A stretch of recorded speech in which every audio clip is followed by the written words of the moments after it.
name is John Myatt.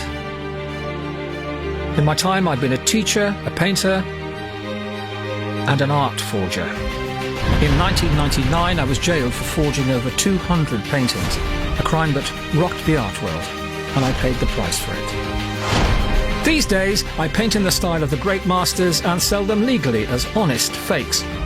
And I've started teaching the tricks of my trade to aspiring artists because all painters can learn by copying others. Today we'll be painting a nude in the style of a French artist renowned for his portrayal of the female form, Auguste Renoir. I'm extremely tentative about making that mark. Glazing meant windows to me before this.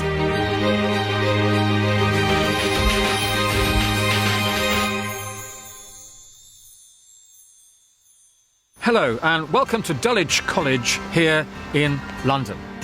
The school enjoys a long association with the world of art, having set up Britain's first ever public gallery back in 1811. Today, the popular image of feminine beauty is the waif-like supermodel. But back in the 19th century, things couldn't have been more different. And nowhere is this better typified than in the work of Pierre Auguste Renoir. For over 50 years, Renoir experimented with style, taking contemporary France as his subject matter. But his abiding passion was for the large-scale, sensual, female nude. His models are voluptuous, curvaceous, positively well-fed compared to the scrawny, bony catwalk queens we're so used to today. As now, there was a strict line between apparently virtuous depictions of female beauty and images that were regarded as crude or pornographic. Renoir knew these rules and he stuck to them. His nudes are naked and sensual, but they are never overtly sexual. Pulling off a convincing Renoir is going to be a huge challenge for my students today. My name's Christine Hopkins. I'm from Reigate in Surrey and I'm a mixed media painter.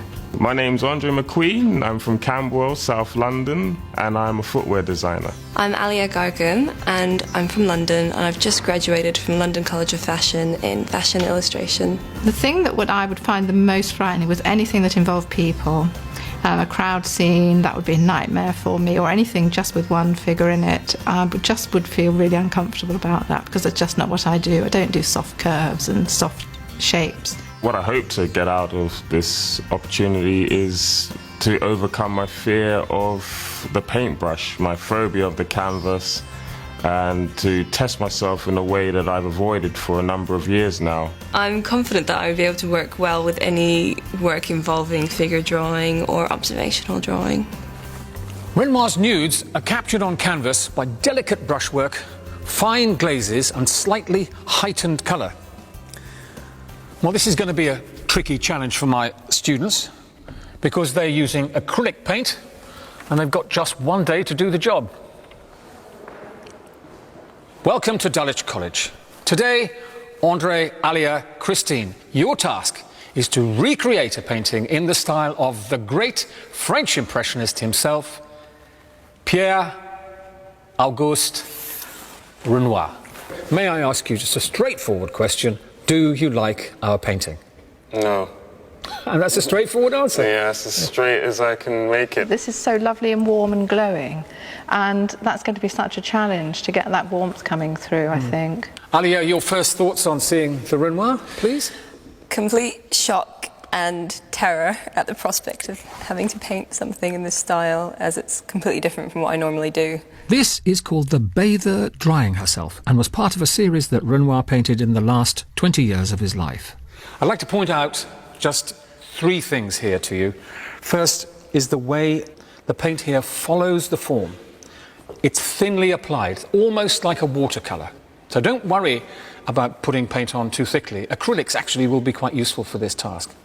And it's very, very soft edges. So when we start the painting, we'll use very light colour and then just work either side of the edge to soften the edge, either side. Okay, and lastly, our model more or less fills the entire painting surface. There's nothing going on over here other than the suggestion of some kind of tree, some kind, she's sitting outside on her towel. drying her foot, which you can't see because it's right outside of the canvas. So remember to fill the whole canvas with the shape of the body. Renoir once said that he knew when he'd finished one of his nudes because he wanted to go up to the painting and pinch it. Well, that's your task today, to create an image of female beauty so tactile that at the end of the day we want to go up and stroke her. Here to help you with your task is our model, Ali. So, are we ready? Yeah. Let's go.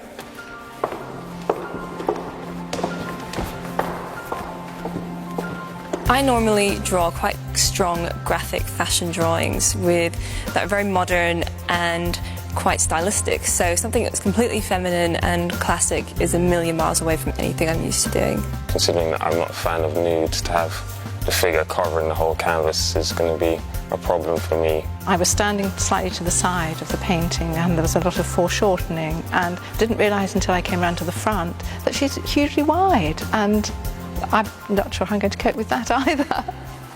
Right, your first and most important task is to actually establish the composition and to incorporate as much of the model as you possibly can in your 20 by 24 canvas. And I do mean as much. A good 80% of the canvas surface should consist of female flesh. And the first challenge is drawing it out. With a building, nobody knows if you've made it a little bit too tall or a little bit too fat, but with the human figure, you know straight away if it's right or wrong. Basically, I'm trying to establish the form of the figure. And I find this bit extremely tricky.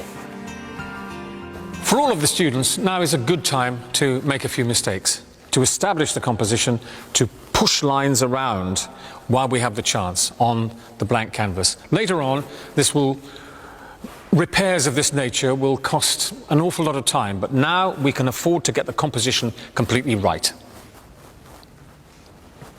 Can I start again? Sounds like Andre's taking up my offer. The best way of doing this, actually, is probably should just turn her upside down and just rub this out as best you can with, you know, with anything, and just establish the head probably first this time, so you know where it's going to be.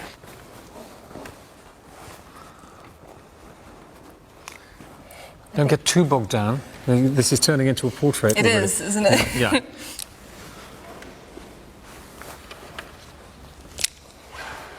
Well done. Architectural draftsman. Well done. I think it's nearly time to put this pencil down and to mix me a very nice, soft, you know, something like this thing you're wearing here. That's a terracotta colour. A soft. Okay. Yeah, just a warm, soft colour.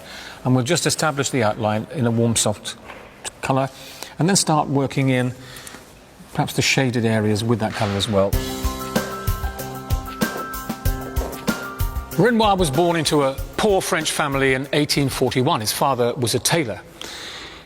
He never lost sight of his working-class roots and often used his contemporaries in his paintings.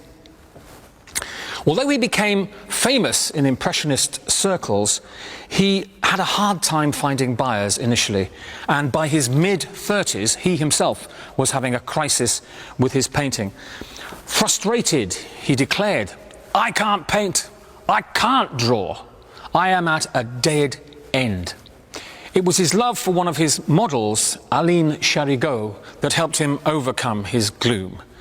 They married, they had 3 sons together, and with fatherhood came responsibility. He was able to rediscover the joy of capturing beauty on canvas. After all, as Renoir himself said, there are quite enough ugly things in this world already.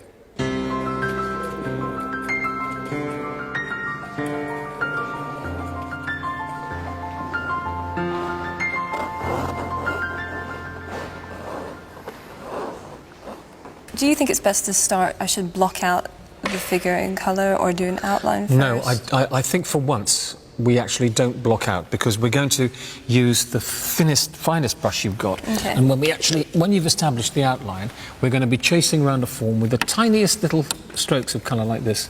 And should I work with the darkest colour first? Find the middle tones first, work downwards into the dark and pull it back up for the light. Okay. So if you can find a general kind of all over middle tone, but don't block it with that brush. Yeah. You know, it's little tiny marks touching, caressing the skin. That's Okay. what we've got to have.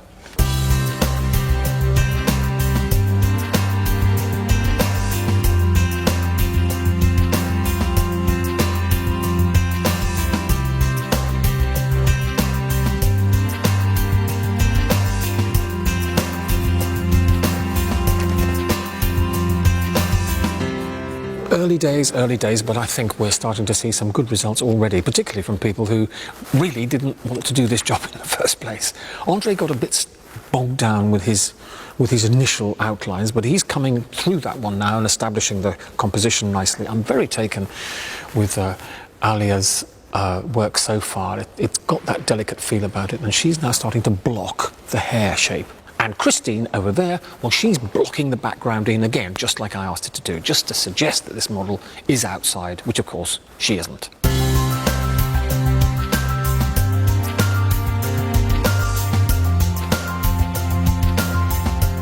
Figure painting is always difficult. There are so many things to go wrong: the composition, the eyes, the nose, and of course, the body itself. But the biggest challenge with painting a Renoir is to capture the remarkable pearlescent quality of young female flesh. Images of women were a recurrent theme in Renoir's work, particularly in the last 20 years of his life, when he focused on themes of motherhood and the nude. But he was still very much a man of his time with traditional values. He saw women really as creatures of instinct, and he never admired them for any intellectual ability they might have had. You can see this in his portrayal of the female nude. They're often small-headed, robust women with self-absorbed faces. Now, look, everybody, it's time to stop concentrating on the background and actually get to the bones of the job.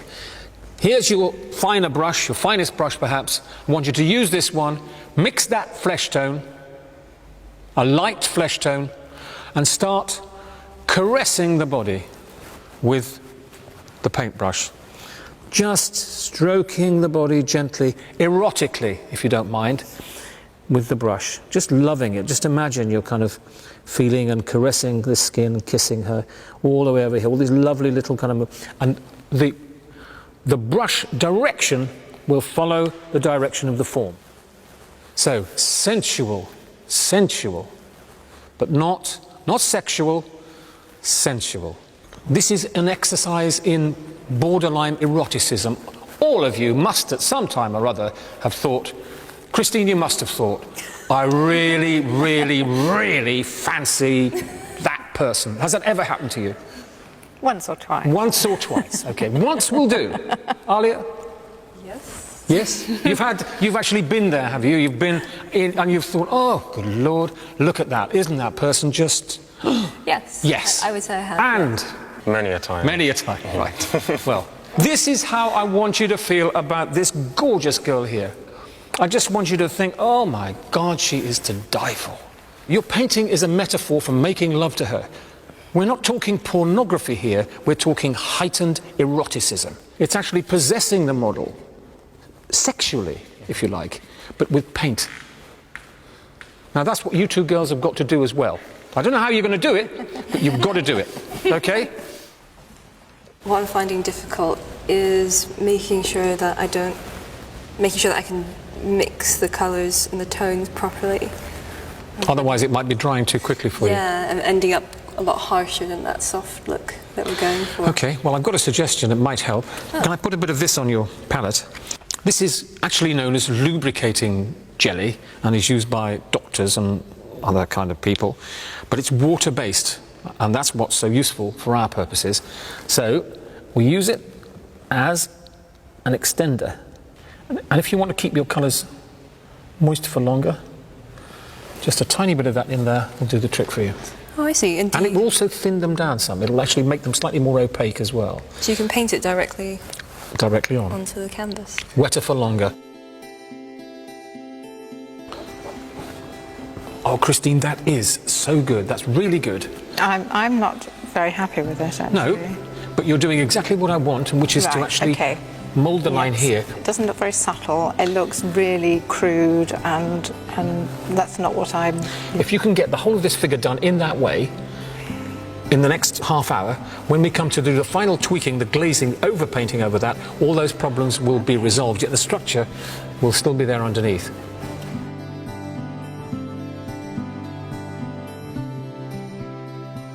Right, everybody. Now, at whatever part of your canvas you are currently working, I want you to stop that, and I want all three of us to be working on the same part of the body at the same time, and that part is the face.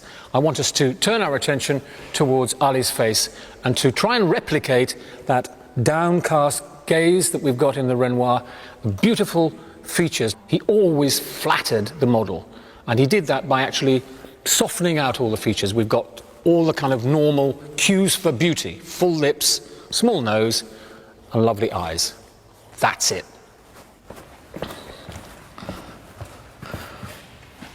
Andre, you've got quite an easy task here in some ways, because the whole of the features are sort of compressed into that edge down there, aren't they? Easy. It's not as easy, though. No, it's not as easy as you think. You've still got the downcast eyes there, and then make the nose small, you know, don't emphasise the nose at all, and just the kind of little pout on the top lip. He always went for that. Top lip. Well done.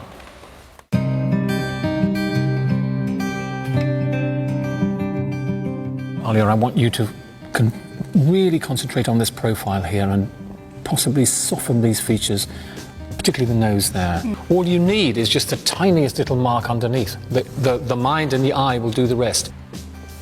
Now I'm going to give you 10 minutes on this face. 10 minutes, starting now. Being able to draw faces turned out to be a useful skill when I was in prison. This, in fact, is a portrait of the officer who discharged me. A very nice young man, and he sat in the officer's kind of little office at the end of E-Wing, and thanks to him and a couple of his colleagues, I was able to keep my pencils sharp. And they had one of those machines, you know, where you put your pencil in and turn this thing around, it sharpens them up. You're not allowed blades, you see, of any kind of description. Some of the more violent prisoners had melted the end of toothbrushes and then stuck blades in them and used them as weapons. So they were quite hot on any lost knife or anything along those lines. So to keep pencils sharp meant you had to have a friend in the prison officer's office, and he got his portrait done for nothing. Here's a group of guys playing cards. And then for phone cards, I used to do proper portraits, though. I'd get 2 of these, which is a week's wage, 2 of these in prison. And this meant you could phone home, phone your friends. As you can see, it says for use in HM prisons only. These are actually collector's items now. Andre, I think what you've got to do here, since you've got to define the profile, is to actually use this green colour. And you've got to define this edge with that green. And currently, it's just not happening, and I think that's why you're sort of struggling a little bit. When you've looked at that line, defined that edge, lips, round for the chin, don't worry about pushing things and pulling them around all over the place, then I think we'll start to get that sense of it being a face. Okay. Very lovely, Alia. Just not a sharp tip on the nose, always softened and smoothed out. All these transitions, just nice and soft and smooth. That's good. And then just gently down here. I think you could just make us a bit more in the sense of the eyelashes. To give us some slightly more sexy eyelashes. But no hard points. Got it.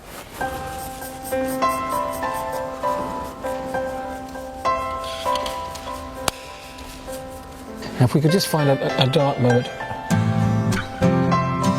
for that eye. Okay, just take a step back with me and let's just see what we think, shall we? Yeah, I mean, I think it's a bit better. Yeah, it's much Yeah, better. are you happy with that now? Yeah, much. Now, all you've got to, what you need is just the finest brush you've got and just the tiniest moment. I'm going to leave this one to you. The tiniest moment to find, you see the eyelash? See how it comes at almost at an angle like that? Yeah. It's just a tiny, isn't it? Yeah. From where you Nothing. are. Your position really stinks. But we've got to have that in. It's so lovely. Yeah. Right? So charge your brush and just be delicate. Just be delicate and always be prepared to be wrong, because if you're wrong, you've got to be able to pull back, you know, and fight the battle again. So just make the slightest little marks. Ooh, is this okay? Yeah. And then if it's not, just be prepared to pull back and have another go. Okay. I'm extremely tentative about making that mark. I've done it before and it came out horribly wrong. See, what's happening is this, may I touch your, it's the cheekbone. You see how it comes up over the cheekbone here, right? And then that eye. That's what we're looking for. Her cheekbone turns in, Just and there. then there's just the tiniest mark. That's Just it. up there. Just do it for me now. Let's just see it. Go on. And then, go on, go on. Oh gosh, I can't stand it. And a bit more, yes, good. Now let's have a look. I think that's Much better. I think that's much better. Yeah. By the turn of the century, Renoir had become an internationally famous artist, and the French had awarded him with their equivalent of a title. He'd become a Chevalier of the Légion d'honneur, but fame and fortune meant little to Renoir as he struggled with personal tragedy. His wife, Aline, died in 1915. Two of his sons were injured in the First World War, and he himself was struggling against debilitating and painful rheumatoid arthritis. His assistants strapped his brushes to his wrist so he could paint, and they mounted his easel on rollers so he could move it backwards and forward. Eventually, in December 1919, he died and is buried alongside his beloved wife, Aline.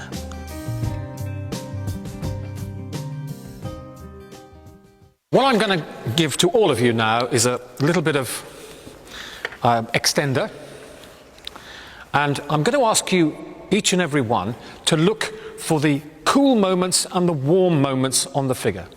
I can see a shadow which extends really all the way from here on Ali's arm, elbow, right the way back to the body, and that, in a sense, makes quite a cool moment over here.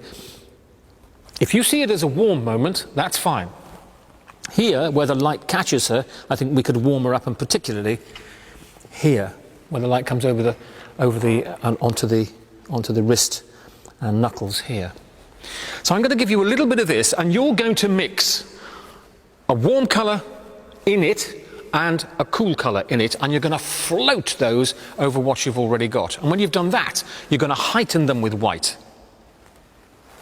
That's going to be kind of beginner's guide to glazing with lubricating jelly. But it works. I could go down here then. Gently, you've got to get it, yes, go on, quickly. Just stroke it down, feather it down. And don't forget that erotic thing as well. You know, you're kind of stroking the... Sorry about that, but we have to cover all the bases at the centre. See what a lovely, lovely mauvey colour we're getting there. Pretty much what we see there, isn't it, really? Isn't that a hint of kind of a purpley mauvey colour? You've got it.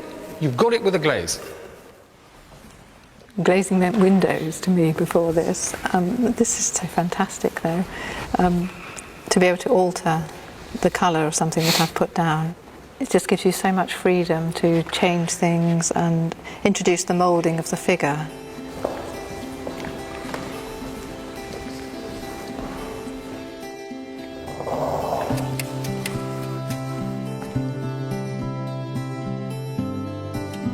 Right, everybody, that's it. Brushes down now, please. Well done, well done, well done. Well, what an exciting day it's been. I can't wait to see the end results. Andre, the moment you've been waiting for. You're painting in a gilt frame. What do you think? I'm pleasantly surprised, actually. I quite like it. I think I could have perhaps got a bit more closer to the Renoir technique in terms of the brush strokes. I love the way you've got the girl sitting on the settee. I think you're the only one who's used the settee. I think we could have made the figure occupy more of the canvas, but I do like the way you've started to introduce cool and warm shapes into the glazes. Well done. Thank you. I actually didn't want it to end, which is rather bizarre. I remember at the beginning I was looking to end it as quickly as possible, but I was really got quite engaged with it, and I really want to get those strokes that I was looking for towards the end. Alia, the moment you've been waiting for, your painting in a gilt frame. I think it's very Renoir-like because you've actually captured the plumpness of this girl, haven't you? She is definitely a plump, young woman, and this comes through in the hips and the bottom area and the thighs here. There's lots of it, and that's what we were hoping to see. I felt okay with making the outlines of the figure. I wasn't worried about that, but I was very nervous about, like you said, creating tonal properties within the painting itself. But I feel like I overcame them, and I was able to depict different areas of the figure, so I'm quite happy with it. Is there anything in this process that you've gone through today that you can take away and use in your work yourself? It was really refreshing to try something completely different and a bit softer, so I think I'll try that next time I'm doing one of my drawings. Wow, so we've helped a real artist Yes. along the road. I'll definitely take away the really interesting way of using lubricant to keep your paint from drying too quickly, because I had no idea about something like that. Right, Christine, the moment you've been waiting for, your painting in a gilt frame. Here we go. Oh my goodness. I'm absolutely staggered that I could actually achieve something like this. It's way beyond my expectations. I'm actually quite choked up about it. I think this, of all the students, the most successful resolution of the proportions of that to the rest of the figure. Also, I love the way that the fleshiness of the figure fills the canvas in this way that Renoir would have done. And I'm very taken with the modelling, the way that you actually modelled these shapes here, applied these glazes all the way over the shape, cool over warm, warm over cool, and you're starting to get that flesh effect that glazing can produce. It's good, it's a result, Christine, and I'm very pleased with you. Well done. I'm so much more pleased than I thought I was going to be. It's just been such a brilliant experience. And the painting that I produced was way exceeded my expectations. Well, I'm really pleased with my three students today. We threw the works at them. Challenging composition, modelling and additional glazing. And each in their own way has got a result, have created a sensuous, beautiful woman. And after all, that's what Renoir himself would have wanted. André got off to a nervous start, but by the end, he really regained his confidence. Alia will hopefully be able to apply some of Renoir's softness to her future work, and Christine's attempt might even have put a glint into Renoir's eye. For me, her picture is most like one of his nudes. But whether it was the best painting, well, that's for you to decide.